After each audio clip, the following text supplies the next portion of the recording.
काशी की पवित्र नगरी में अभिनव नामक एक अंधा एवं अनाथ युवक निवास करता था। वह प्राचीन गणेश मंदिर के द्वार पर दिन प्रतिदिन बैठकर भिक्षा मांगा करता था, जिससे उसका जीवन यापन संभव हो पाता था। एक दिन उसके मन में एक गहन चिंतन उत्पन्न हुआ कि वह वर्षों से गणेश जी के मंदिर के समीप भिक्षा मांग रहा है, परंतु कभी भी उनकी आराधना में लीन नहीं हुआ। उसने सोचा कि क्यों न वह गणेश जी की पूजा आरंभ करे, शायद इससे भगवान उसके जीवन को भी सुखमय बना दें। अगले दिन जब वह गणेश जी के मंदिर में घुसा, तभी मंदिर के पुजारी ने उसे रोका और कहा, अरे भिखारी, तू कहाँ मंदिर के अंदर आ रहा है? जा जा, बाहर चला जा। अभिनव ने दृढ़ स्वर में कहा, क्या भिखारी भी इंसान नहीं होते? क्या उन्हें पूजा पाठ करने का अधिकार नहीं होता? तुम कौन होते हो मुझे पूजा करने से रोकने वाले? इस पर पुजारी बिगड़ गया और उसके कहने पर अभिनव को धक्का देकर मंदिर से बाहर निकाल दिया गया। तब अभिनव को बहुत क्रोध आया। अगर मैं पुजारी से झगड़ा करूंगा और अगर पुजारी को गुस्सा आ गया तो यह मुझे मंदिर के बाहर भी बैठने नहीं देगा। यह सोचकर अभिनव अपनी पुरानी जगह जाकर बैठ गया। जब अभिनव अपनी स्थान पर बैठा भीख मांग रहा था, उसे किसी के रोने की ध्वनि सुनाई दी। उसे प्रतीत हुआ कि यह आवाज किसी बच्चे की है।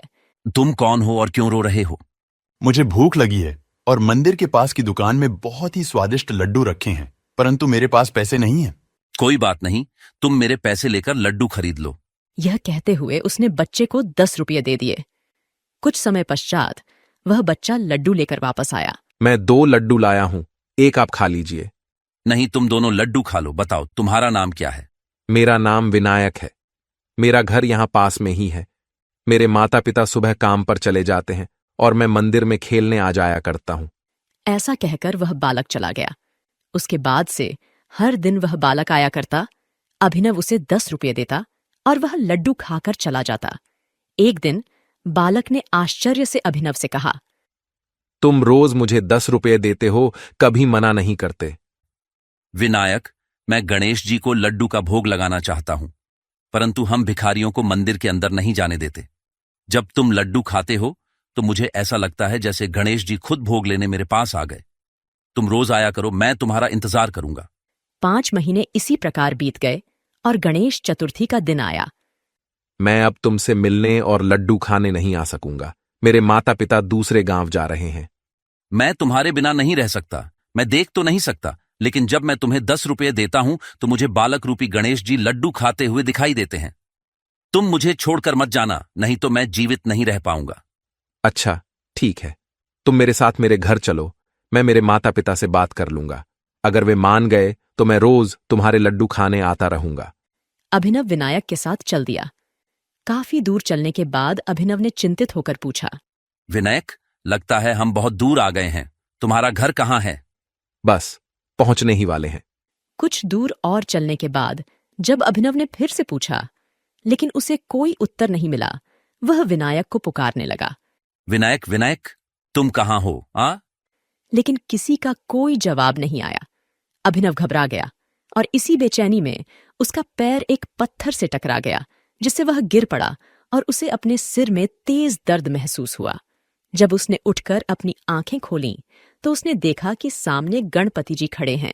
यह देखकर वह अवाक रह गया और गणपति जी के पैरों में गिर पड़ा। अभिनव, तुम्हें मंदिर में प्रवेश नहीं मिला, इसलिए मैं स्वयं हर दिन तुम्हारे पास अपना भोग लेने आता था। तुम्हारी गरीबी के बावजूद तुमने मुझे हर दिन लड्डू का भोग लगाया। आज से तुम गरीब नहीं रहोगे। तुम्हारा घर धन धान्य से भरा रहेगा और कोई भी तुम्हें मेरे दर्शन करने से नहीं रोक पाएगा। ऐसा कहकर भगवान अंतर्ध्यान हो गए। इस अद्भुत घटना के बाद अभिनव की आंखों की रोशनी लौट आई। उसकी साधारण सी झोपड़ी एक भव्य मकान में परिवर्तित हो गई। जब वह अपने नए घर में पहुंचा तो उसने देखा कि एक कोने में सोने, चांदी और रुपयों का ढेर लगा हुआ था। अगले दिन से अभिनव नए कपड़े पहनकर गणेश जी के मंदिर जाने लगा। अब उसे मंदिर में प्रवेश करते समय किसी ने नहीं रोका। उसके भक्तिभाव और ईश्वर के प्रति समर्पण को देखते हुए सभी ने उसका सम्मान किया और वह भगवान की पूजा बिना किसी बाधा के करने लगा। इस प्रकार उसके जीवन में आया यह परिवर्तन न केवल उसकी भौतिक स्थितियों में दिखाई दिया, बल्कि उसके आत्मविश्वास और आत्मसम्मान में भी वृद्धि हुई। एक गांव में एक किसान रहता था। उसकी 2 बेटियां थीं, कमला और विमला। कमला की शादी एक अमीर परिवार में हुई थी, जिसके कारण वह घमंडी बन गई थी। उसने अपनी बहन विमला को, जिसकी शादी एक गरीब परिवार में हुई थी, अपने घर काम पर रख लिया। विमला उसके घर का सारा काम करती और बदले में कमला उसे बचा खुचा खाना देती। विमला सरल स्वभाव की थी और गणेश जी की बड़ी भक्त थी। वह जो भी खाना लाती उसे पहले गणेश जी को भोग लगाती और फिर खुद खाती थी। एक दिन जब विमला के घर में खाना नहीं बचा तो उसने जंगल से कुछ आंवला तोड़ा और उबालकर पहले गणेश जी को भोग लगाया, फिर बाकी बचा हुआ खुद खाया। उसी रात गणेश जी ने विमला की भक्ति की परीक्षा लेने का निश्चय किया। उन्होंने एक बूढ़ी औरत का वेश धारण किया और विमला के घर का दरवाजा खटखटाया। जब विमला ने दरवाजा खोला, उसने देखा कि एक बुढ़िया खड़ी है। बुढ़िया ने कहा कि उसे बहुत भूख लगी है और कुछ खाने को मांगा। विमला ने बताया कि वह गरीब है और उसके पास खाने को ज्यादा कुछ नहीं है, सिवाय कुछ उबले हुए आंवलों के। उसने वे आंवले बुढ़िया को खाने के लिए दे दिए। खाने के बाद बुढ़िया ने रात के अंधेरे के कारण घर जाने में असमर्थता जताई। विमला ने बुढ़िया से कहा कि वह रात को उसी जगह सो जाए और सुबह सवेरे अपने घर जा सकती है। बुढ़िया ने वहीं सोने का फैसला किया। थोड़ी देर बाद बुढ़िया की नींद खुली और उसने कहा कि उसका पेट खराब हो गया है। विमला ने उसे समझाया कि अंधेरे में बाहर जाना ठीक नहीं होगा, इसलिए उसने बुढ़िया को सलाह दी कि वह किसी कोने में अपनी जरूरत पूरी कर ले और अपना हाथ विमला के बालों में पोंछ ले। विमला ने कहा कि वह सुबह उठकर सब साफ कर लेगी। बुढ़िया ने विमला की बात मानी। जब सुबह हुई तो बुढ़िया वहां नहीं थी।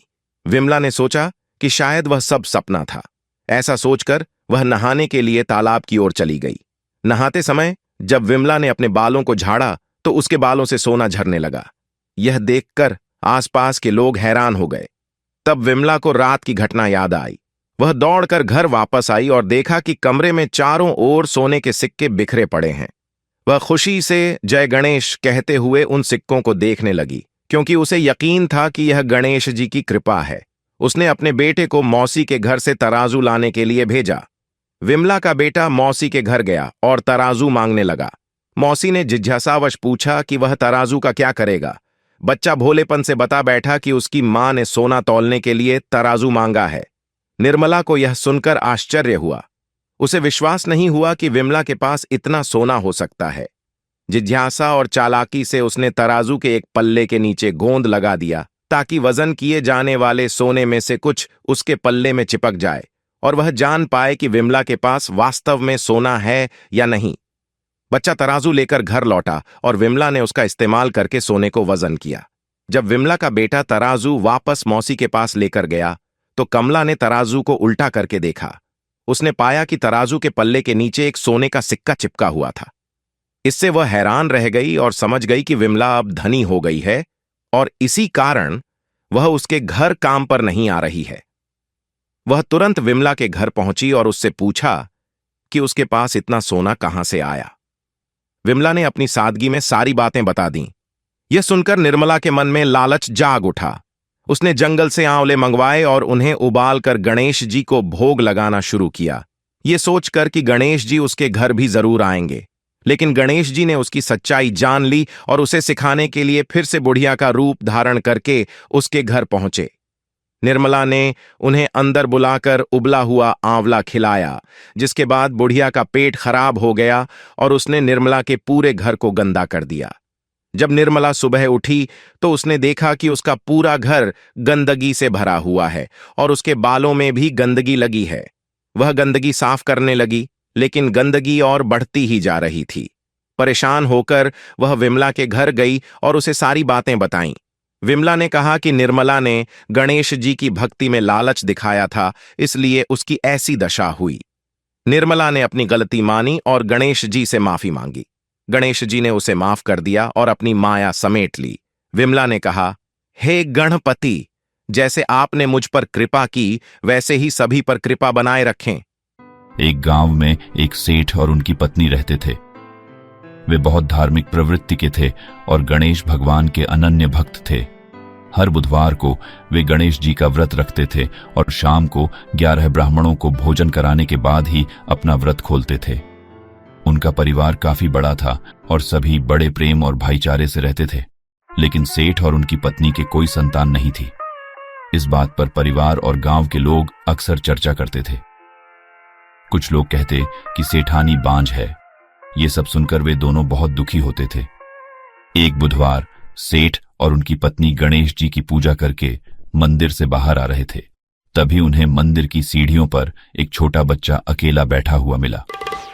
बच्चे को देखते ही वे उसके पास गए और पूछा कि उसके माता पिता कहाँ हैं। लेकिन बच्चा अभी ठीक से बोलना नहीं सीखा था, इसलिए वह कुछ नहीं बोल पाया। वे दोनों शाम तक बच्चे के पास बैठे रहे। तब पंडित जी और सेठ जी ने अपने नौकरों को आसपास भेजकर बच्चे के माता पिता की खोज करने को कहा, लेकिन उन्हें बच्चे के माता पिता का कोई पता नहीं चला और न ही बच्चे के खोने की कोई खबर मिली। इसके बाद पंडित जी ने सेठ और उनकी पत्नी को सुझाव दिया कि वे बच्चे को अपने घर ले जाएं। पंडित जी ने यह भी कहा कि अगर बच्चे के माता पिता वहां आते हैं तो वह स्वयं उन्हें सेठ के घर ले जाएंगे। सेठ और उनकी पत्नी बड़ी खुशी से उस छोटे बालक को अपने साथ घर ले गए। सेठानी ने बच्चे का नाम अपने आराध्य भगवान गणेश के नाम पर गणेश रखा और उसे बड़े प्यार और लाड से पालने लगी। कुछ दिनों बाद उसी गांव में एक ठग पति पत्नी आए। उनका उद्देश्य गांव के सबसे अमीर व्यक्ति को ठगना था। वे दोनों गणेश मंदिर की सीढ़ियों पर बैठकर अपनी योजना बना रहे थे। थोड़ी देर बाद जब पंडित जी वहां पहुंचे और उन्होंने अनजान लोगों को देखा तो उन्होंने पूछा कि क्या उनका बच्चा खो गया है। ठग दंपति जो ठगी के लिए एक बहाना ढूंढ रहे थे, उन्होंने तुरंत हां कह दिया। तब पंडित जी ने कहा कि चिंता करने की कोई जरूरत नहीं है, उनका बच्चा एक सेठ जी के घर में पल रहा है। फिर पंडित जी उन दोनों को सेठ जी के घर ले गए। सेठ और सेठानी को जब यह पता चला कि गणेश के कथित माता पिता आए हैं तो वे बहुत दुखी हुए। सेठ जी ने उस दंपति को एक रात के लिए अपने अतिथि गृह में ठहराया। वे दोनों ठग अब केवल सही मौके की तलाश में थे। रात को सभी के सो जाने के बाद वे धीरे धीरे सभी कमरों की तलाशी लेने लगे। उनकी तलाशी के दौरान वे तिजोरी वाले कमरे तक पहुंच गए। उनकी छानबीन के दौरान होने वाली आवाजों से सेठ जी का एक नौकर जाग गया और उस दिशा में चला गया। उसने चुपके से तिजोरी वाले कमरे में झांका और देखा कि वे दोनों कीमती सामान चुरा रहे थे। नौकर ने फौरन बाहर से कुंडी लगा दी और पूरे घर में चोर चोर चिल्लाते हुए हल्ला मचा दिया। शोर शराबा सुनकर घर के सभी लोग इकट्ठा हो गए। फिर सेठ जी ने उस कमरे से उन दोनों चोरों को बाहर निकाला और सुबह पंचायत में उन्हें पेश करने का फैसला किया। सेठ जी ने सरपंच जी के समक्ष संपूर्ण घटनाक्रम का वर्णन किया और स्पष्ट रूप से बताया कि ये दोनों तो चोर हैं। उन्होंने दृढ़तापूर्वक कहा कि वे पुत्र गणेश को इन चोरों के हाथों में नहीं सौंपेंगे, परंतु वे ठग पति पत्नी अपनी जिद पर अड़े रहे और बच्चे को ले जाने की जिद करने लगे। इस जटिल समस्या का हल निकालते हुए सरपंच जी ने सेठानी और उस दूसरी महिला को गणेश के सामने खड़ा किया। उन्होंने एक अनोखी परीक्षा की व्यवस्था की कि जिस महिला के आंचल से दूध की धारा गणेश के मुख में जाएगी, बालक गणेश उसके पास रहेगा। दोनों महिलाएं अपने अपने आंचल मुंह के सामने फैलाकर खड़ी हुईं। सेठानी जी अंतर्मन में गणेश भगवान का नाम जप रही थी। आश्चर्यजनक रूप से सेठानी के आंचल से दूध की धारा निकल पड़ी और सीधे गणेश के मुख में गिरी। इस प्रकार दिव्य चमत्कार से बालक गणेश सेठ और सेठानी के साथ हमेशा के लिए रहने लगा। और इस तरह यह अद्भुत और प्रेरणादायक कहानी बुधवार व्रत की कथा के रूप में सुनी और पढ़ी जाती है, जो श्रद्धा और भक्ति की अनुपम गाथा है।